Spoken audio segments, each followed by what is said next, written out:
अरे यार ये देखो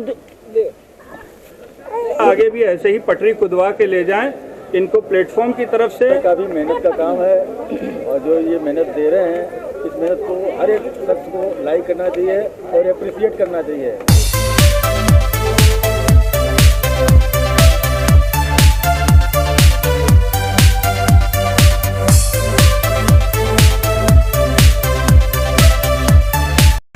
तो फाइनली हम आ चुके हैं गांधी आश्रम। बस पीछे लगी है, अभी बस पहले उतरे हैं और ये सामने इधर ही है गांधी आश्रम। तो चलिए थोड़ा सा घूम लीजिए आप भी गांधी आश्रम।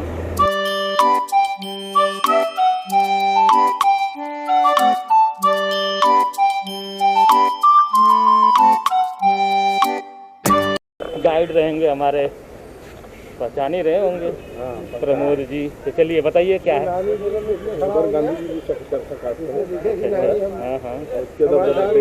डैम उस साइड जो है कि अपना पूरा म्यूजियम वगैरह बना है अंदर में। यहाँ सब कुछ फ्री है, कोई फ्री एकदम, गांधी आश्रम सब फ्री है। घर का माल है, कबार के बस मत ले जाना। ऐसे ही कदम फ्री है तो सब बोलेंगे ले चलो। गांधी बाबा को धूप में बैठा दिया गया है और उनके पास एक छतरी तक नहीं थी। बताओ ऐसे ही कोई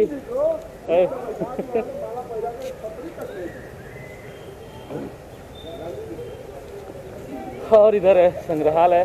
तो चलिए चले म्यूजियम घूमते हैं।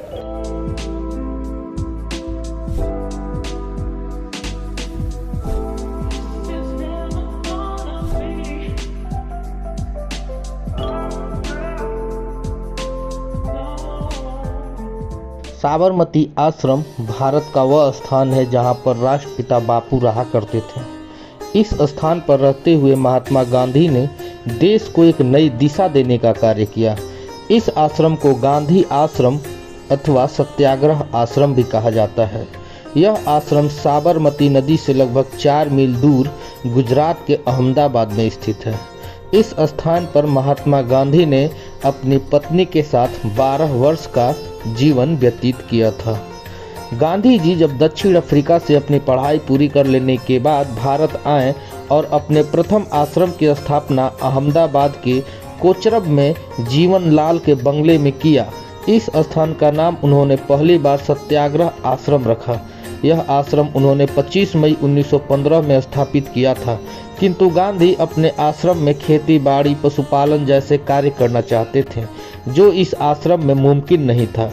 अतः इसके उपरांत उन्होंने 2 वर्ष के बाद इस आश्रम को 17 जून 1917 में साबरमती नदी के किनारे स्थापित किया। इस स्थान पर आश्रम स्थापित करने की वजह से इसे साबरमती आश्रम कहा गया। ऐसा माना जाता है कि इस स्थान पर ऋषि दधीची का भी आश्रम रहा था। ऋषि दधीची ने अपनी अस्थियां एक असुर से युद्ध के समय देवों को प्रदान की थी। यह स्थान एक शमशान और जेल के मध्य स्थित है।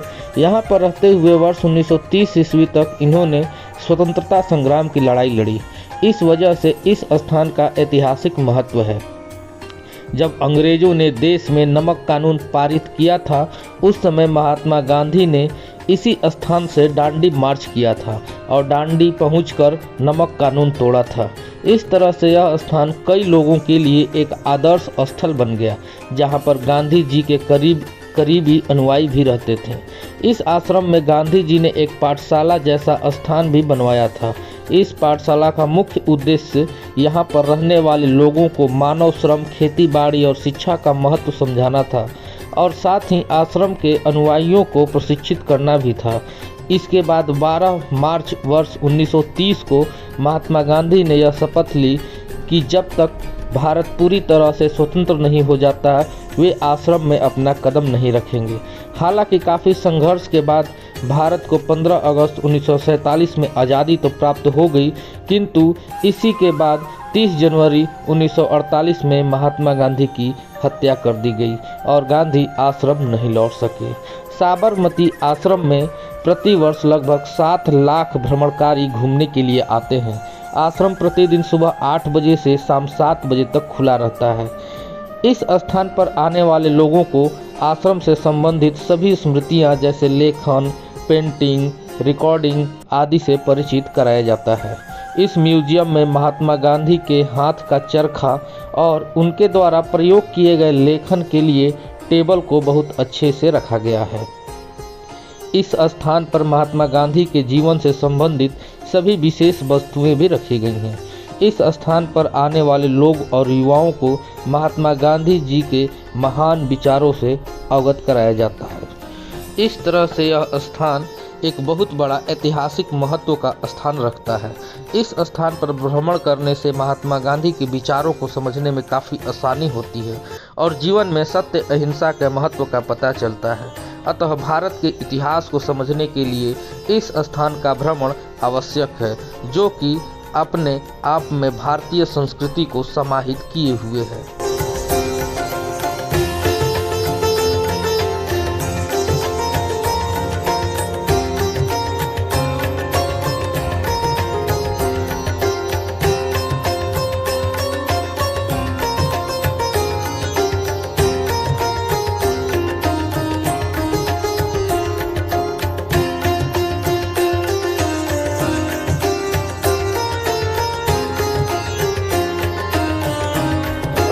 तो फाइनली सब लोग इधर घूम लिए।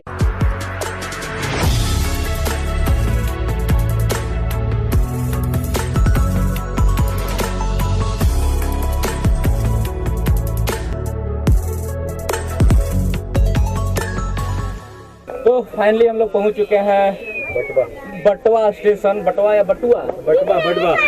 बटवा स्टेशन, पता नहीं जो भी है, छोटा सा स्टेशन है। चलते हैं, देखते हैं। बोतल में पानी भी नहीं है, पानी मिलेगा या नहीं। ऐसा ही है यार, कम से कम कुछ ढंग का स्टेशन रहे, आदमी थोड़ा सा उधर एंजॉय भी कर पाए। तो बस ट्रेन की बोगी गिनते रहना है यहाँ पे। देखते हैं कब ट्रेन चलती है, तो चलिए चलते हैं फटाफट इधर से उतरते हैं, नहीं तो बस वाला भी डांट देगा। देखो इंडिया, देखो कहाँ पे नहीं चल पाएगा ना वहाँ जाके बराबर नीचे। हाँ तो भाई हम लोग आ गए बटुआ स्टेशन। बटवा अभी आपको सीढ़ी दिखाते हैं फटाफट। इधर से बंदर ही बना दिया है, बस कूदो उछलो चढ़ो चढ़ते रहो यार। चढ़ जाओ सीढ़ी मस्त है। तो देख लो भाई,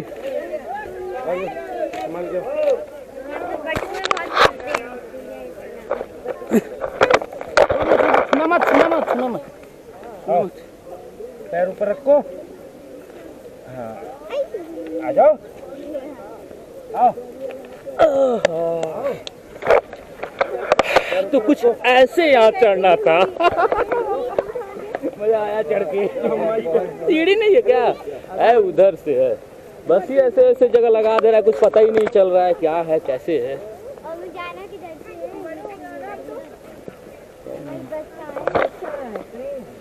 तो चलिए चलते हैं, पता करते हैं कि ओ भाई, अरे यार ये देखो चोट लगी यार। गुफा उफा सब बने हुए हैं, आदमी अंदर चला जाए। अरे भाई क्या है, जबकि अफरा तफरी का माहौल है। कोई पूछ रहा है कौन से स्टेशन पे आएगा, कौन सा प्लेटफॉर्म पे आएगा, और क्या ही बताऊं, चढ़ने के लिए प्लेटफॉर्म पे तो लोग ढंगला ही चढ़ रहे हैं। उस जगह गड्ढे सड्ढे बने हैं, देखा एक उधर एक लड़का था, वो काफी मतलब कि वो ढंगला ही गया, गड्ढे में गिरी गया, पता ही नहीं चल रहा है। इसी पे आएगी, यही है। आधे लोग बोल रहे हैं इसी पे आएगी, आधे लोग बोल रहे हैं उसी पे आएगी। आएगी तो जरूर, लेकिन कब आएगी पता नहीं, टाइम।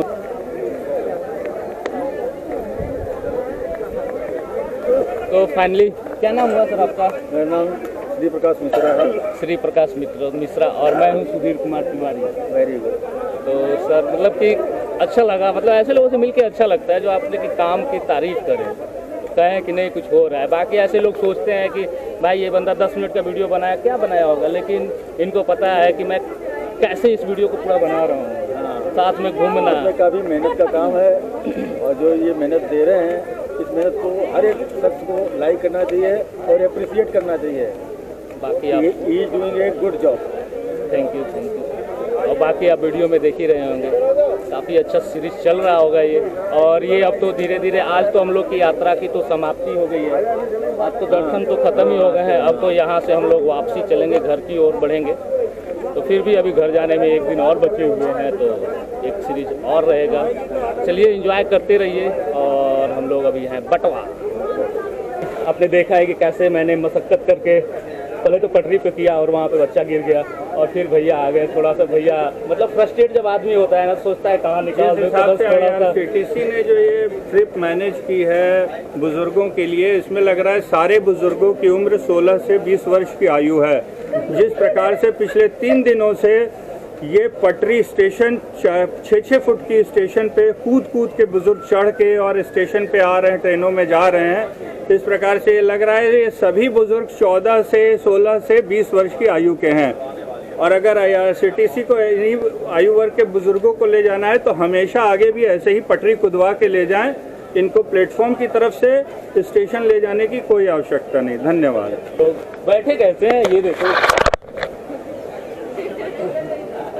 देख लो पूरे गदर मचे हुए हैं इधर उधर।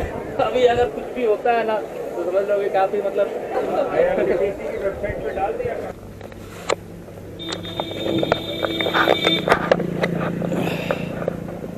भाई फ्रस्ट्रेशन ही है।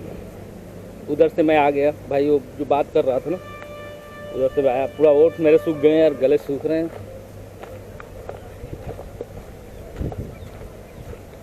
और ट्रेन लग गई है तो मैंने आया ठंडा ले लिया और फिर अब जा रहे हैं। और भाई इतना फ्रस्ट्रेट हो गया इस सफ़र में, इतना फ्रस्ट्रेट हो गया है कि मैं आराम से बैठा था तो कैमरा देख के बोलता है ओ IRCTC वाले। बोला कौन सा IRCTC वाले कौन है? तो फिर पूरा मतलब पूरा एकदम पूरा फ्रस्ट्रेट ही हो गया पूरा। मैं बोला यार थोड़ा सा अच्छे से बात कर लो, क्या बोलो अच्छे से। फिर वो बोला नहीं ऐसा वैसा। तो फिर मैं बोला, फिर लोग बोले कि नहीं ये IRCTC वाला नहीं है, ये यात्री ये साथ में चल रहा है। तो फिर भाई ने बोला अरे सॉरी भाई सॉरी। तो फिर मैं बोला यार क्या फ्रस्ट्रेशन है बताओ। तो फिर भाई ने जो कुछ बताया, ऐसा है ठंडा चल रहा है पी रहे हैं थोड़ा सा, बस हो जाता है कभी कभी। मैं भी तो फ्रस्ट्रेट ही हूँ, लेकिन थोड़ा बहुत मैनेज करना पड़ता है क्योंकि क्या करेंगे, बस ऐसे ही चल रहा है। तो चलिए अभी तो बहुत कुछ बाकी है, देखते हैं ट्रेन में क्या होता है।